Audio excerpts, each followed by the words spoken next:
Carlão, outro dia eu tava lembrando de quando eu era criança e tinha uma coisa que sempre acontecia, eu achava fantástico, que era que sempre que eu machucava, tipo assim, tava correndo, aí caía no chão, ralava o joelho, tinha uma coisa que melhorava. E eu acho que isso aconteceu com você também, que era o seguinte, a mamãe ia lá e dava um beijinho no machucado e, cara, era tiro e queda. Sempre funcionava, o machucado sempre melhorava.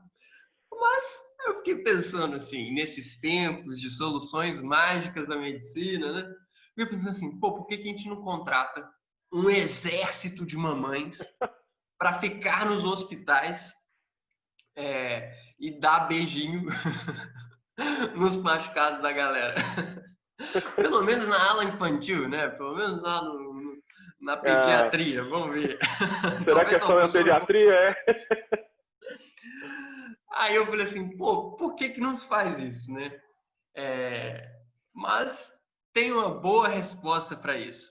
E a resposta é que nos faz isso por causa do famoso efeito placebo. Esse assunto a gente vai abordar hoje porque é um pedido de um ouvinte nosso, o André Porto, que pediu, e foi uma excelente ideia para a gente trazer aqui. Eu sou o Daniel Heringer. E eu sou o Carlos Bernini. Dani, assim, na minha época não era tanto o beijinho da mamãe, era o sopradinho depois do metiolate. Era sensacional, porque passava o metiolate, ardia, né? Então o pessoal mais velho vai lembrar disso. E aí a mãe fazia, era tiro e queda, acabava com todos os ardores e dores que você tinha. Então, o efeito placebo é o efeito de interferência do cérebro sobre diversas respostas do corpo, frente à dor, frente à ansiedade e tudo mais, por estar conectados na nossa mente através de nervos ou hormônios, né? Isso acontece devido a uma sobreposição de várias respostas que o nosso cérebro dá frente ao que a gente está sofrendo. Então, pode ser o que a gente chama de regressão à média, que é quando realmente os sintomas vão voltar à base original, tá? Então, você tem um aumento dos sintomas que você está sofrendo, porque você sente que você está sofrendo alguma coisa, e aí, devido a que você foi submetido a um tratamento, você volta à média. Também pode ter o efeito de confirmação, o viés de confirmação, que a gente já falou num outro episódio, coisas com relação à expectativa de que aquilo realmente melhora com o tratamento, então aqueles sintomas que você está sentindo vão melhorar com os sintomas com o remédio que está sendo introduzido. Tanto é que eu cito aqui um estudo muito interessante, Daniel, que eles pegaram, né, no comecinho agora da década de 2000, 2010, em que eles deram de um lado um beta-2 agonista, que até então, há pouco tempo teve uma modificação nisso nos protocolos de tratamento, mas até então era utilizado para tratamento da asma, né? Que é o albuterol. E fizeram para esses pacientes sem tratamento nenhum, né? Colocaram acupuntura e fizeram um inalador só com o material de veículo, que a gente fala o inalador, né? E todos os que sofreram qualquer tipo de tratamento tiveram uma resposta muito importante nos sintomas. Mas quando a gente foi ver uma coisa mais qualitativa mesmo, que era o estudo do FEV1, que é a parte respiratória propriamente dito, somente o que estava usando o albuterol, que é o remédio, tinha alguma melhora significativa, né? O resto foi tudo muito parecido com o sem tratamento nenhum. Então, isso nos mostra que o efeito realmente existe e ele é modulado para a parte, principalmente a parte que lida com a parte mental. Né, Dani? O que você tem a dizer sobre isso? Carlão, me parece, assim, pela sua explicação, que, se for resumir, o efeito placebo é o efeito da expectativa sobre a autorreferência, assim, do sintoma, né? Ou o efeito da expectativa sobre um resultado qualquer. Imagino que isso também ocorra em outras situações que não médicas. E é justamente isso que faz a gente ter que fazer o tal do ensaio clínico, né? O ensaio clínico randomizado, que é a técnica para a gente ver se alguma interferência é melhor que o placebo. Aí, no seu caso, o placebo foi fazer a inalação só com o veículo, né? E nesse caso, poxa, na verdade, ia ser até difícil você realmente aprovar esse medicamento se você não tivesse como medir o FEV, né? Porque o cara ia falar assim, pô, os sintomas melhoraram em mesmo nível, né? Com o placebo e com o medicamento. Então, o ensaio clínico nada mais é que você separar os grupos de pacientes ou de pessoas que precisam de intervenção. Por exemplo, um grupo de crianças que fez um dodói, que ralou o joelho, então você vai separar ele em 2 grupos. Um grupo que vai receber o beijinho da mamãe e um outro grupo que vai receber a simulação de um beijinho da mamãe. Tipo assim, né? Sei lá, imagina que todo mundo só pode receber o beijinho da mamãe quando estiver vendado. E um grupo realmente recebe o beijinho, o outro recebe só a simulação, encosta o dedo lá, faz um barulho de beijinho e fica por isso mesmo. E aí depois a gente vai medir os desfechos daquele grupo, né? Então, um grupo, você vai, sei lá, medir dos 2 grupos, na verdade, o tempo que demora para sarar, ou o tempo, a escala de dor, né? A quantidade de dor que eles sentem, alguma coisa nesse sentido. Depois você vai comparar e ver se tem alguma diferença estatisticamente significante ali. E aí, se tiver, você vai falar assim, realmente esse tratamento foi maior que o efeito placebo. Porque geralmente existe uma melhora sempre nos 2 grupos, tanto no grupo do controle quanto no grupo que tem uma intervenção específica e com alguma base biológica, né? E é por isso que a gente faz esses ensaios clínicos, e eles são importantes, né? Porque toda intervenção geralmente carrega um risco com si, né? E aí a gente tem que falar assim, o risco, como ele está presente, a gente precisa de uma intervenção que seja melhor que o efeito placebo. Senão a gente faz a gente pega qualquer tratamento que funciona só na base do efeito placebo e que não tenha risco nenhum.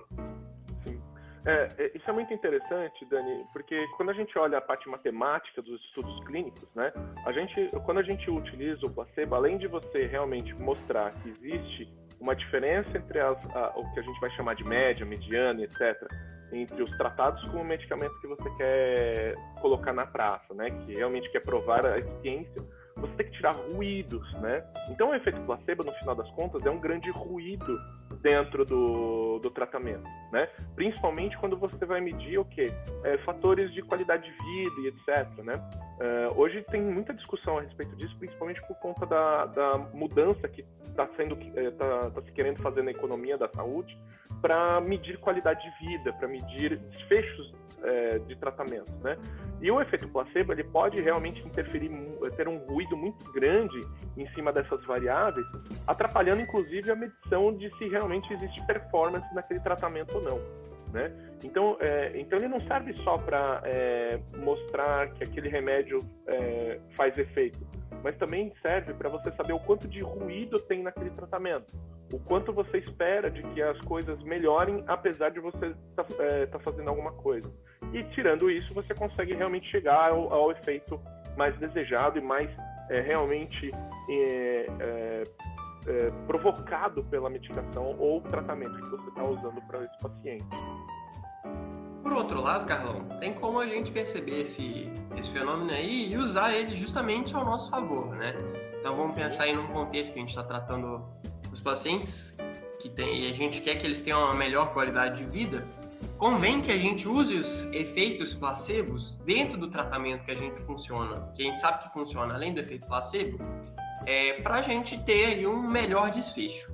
Então tem alguns estudos muito interessantes que eu acho assim, geniais, que demonstram que os pacientes tendem a reportar desfechos mais favoráveis, ou falar que melhoraram mais os sintomas, quanto mais complexo é o processo de ritual de cuidado e quanto mais atencioso é o profissional que provê o cuidado.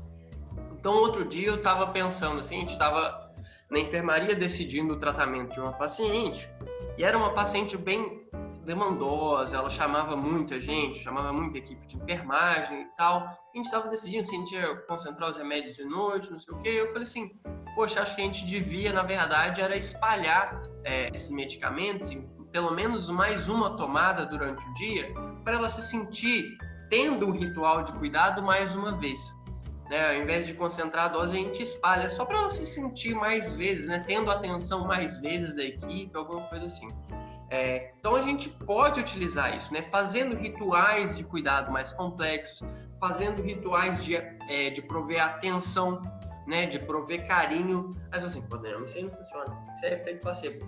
É o efeito placebo, é ruído, mas ao mesmo tempo faz com que os pacientes se sintam melhor, né? Por isso que eu, particularmente, eu não sou contrário a terapias alternativas. Eu falo assim, acupuntura, homeopatia, desde que não haja interações com os tratamentos comprovados e desde que o paciente continue fazendo os tratamentos que funcionam além do efeito placebo, eu acho que tem que fazer tudo quanto é terapia alternativa que o paciente quiser mesmo e fazer o efeito placebo funcionar o máximo possível. Em especial para doenças que envolvam muito dor, envolvam muito sintomas auto-percebidos e com pouca, com relativa plasticidade e modulação fácil na parte biológica do sintoma. Exatamente, Dani, eu concordo contigo e também, assim, a gente está falando do efeito placebo, que é quando acontece alguma coisa positiva no tratamento, né? Mas também existe o efeito placebo, que a gente chama de nocebo, que é quando faz os efeitos adversos do tratamento. Então, existem dentro desses ensaios pacientes que, mesmo tomando a pílula de farinha, que é a tradicional placebo, referem ainda eventos adversos que são da medicação em teste. Então, ela também serve para também tirar esse ruído dos pacientes que vêm pelo lado negativo da história, né? E nesse ponto de vista, eu posso citar minha avó, que só de ouvir falar que ela vai tomar um ansiolítico ou vai tomar um antidepressivo, ela já dá 1.500 eventos adversos e não consegue tomar nenhum deles, né? Não consegue aceitar nenhum. É o efeito nocebo, que é o inverso, né? E, Dani, eu acho que a gente pode dizer que esse efeito pode ser mimetizado em outras coisas. Eu vislumbro muito esse efeito, por exemplo, na passagem da Bíblia, né? Quem tem fé remove montanhas, ou se não, pensando assim naquelas guerras onde os dois exércitos são muito parecidos, né? E que o líder desse exército que mais conseguir aumentar a morale, né? Que o americano chama moral, né? Do exército, conseguia uma vantagem em cima do outro, né? E eu acho que tem várias situações do dia a dia que existe uma mimetização desse efeito placebo no nosso dia a dia.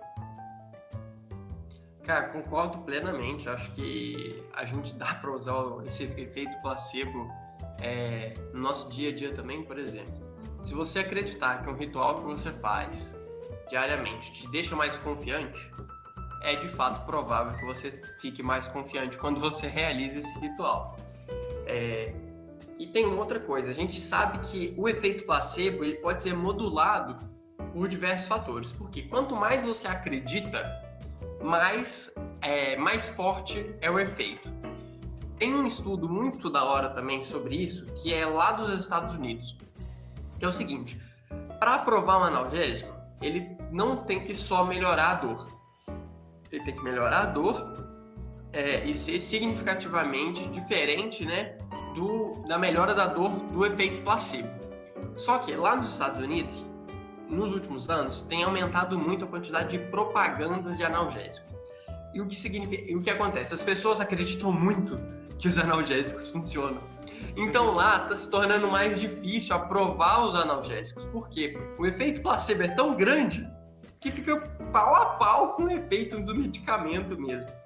E olha só, uma outra coisa que eu acho muito interessante da gente ver, que foi reportado até naquele livro do Kahneman, É Rápido e Devagar, que quando você compra um analgésico de $1, os pacientes que tomam ele reportam que a dor resolve mais do que quem compra um analgésico de 25 centavos.